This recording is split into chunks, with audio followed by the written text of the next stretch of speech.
ভোটের পরও কোচবিহারে কমছে না উত্তাপ। তুফানগঞ্জ ১ নম্বর মণ্ডলের মহিলা মোর্চার সাধারণ সম্পাদকের বাড়িতে হামলার অভিযোগ মঙ্গলবার গভীর রাতে মহিলা মোর্চার নেত্রী রীতা রানী দাসের বাড়িতে তাণ্ডব চালিয়ে ভাঙচুর করে তৃণমূল আশ্রিত দুষ্কৃতীরা।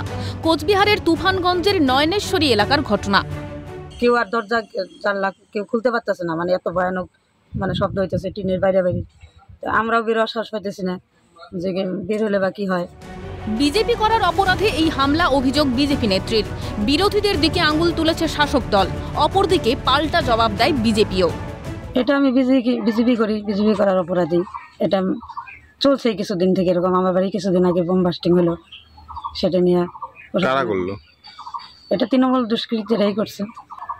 3:30টার থেকে তখন থেকেই ফোন করতেছি, 4:45 থেকে 3-4 বার ফোন করা হলো, এখনো পুলিশ প্রশাসন আসলো না। থানায় কি অভিযোগ করবেন? হ্যাঁ, থানায় অভিযোগ করবো। একটা ক্লাব নন পলিটিক্যাল স্টেজ এইভাবে ক্লাবকে আক্রমণ করে আমরা ঠিক করিনি। এই বদনামকে ঘুষাবার জন্যই তারাই ষড়যন্ত্র করে রীতা রানী দাসের বাড়িতে ওই বিজেপির কিছু লোকে বেড়া এই সমস্ত কিছু ভাঙচুর করে, যাতে এই বদনামটাকে ঘুষাতে পারে। এটা সুপরিকল্পিত দুরুপযোগমূলক। যখন এটা তৃণমূল পরিকল্পিতভাবে করছে, তারা বুঝতে পারছে তাদের পায়ের তলে মাটি থাকছে না। 4 তারিখের পরে ভারতীয় জনতা পার্টি জয় জয়কার হবে।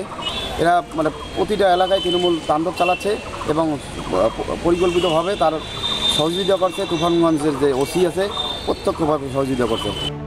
রাতের অন্ধকারে বাড়িতে হামলা বিজেপি নেত্রীর, পুলিশের বিরুদ্ধে উঠছে নিষ্ক্রিয়তার অভিযোগ। তাহলে বিজেপি করাই কি অপরাধ?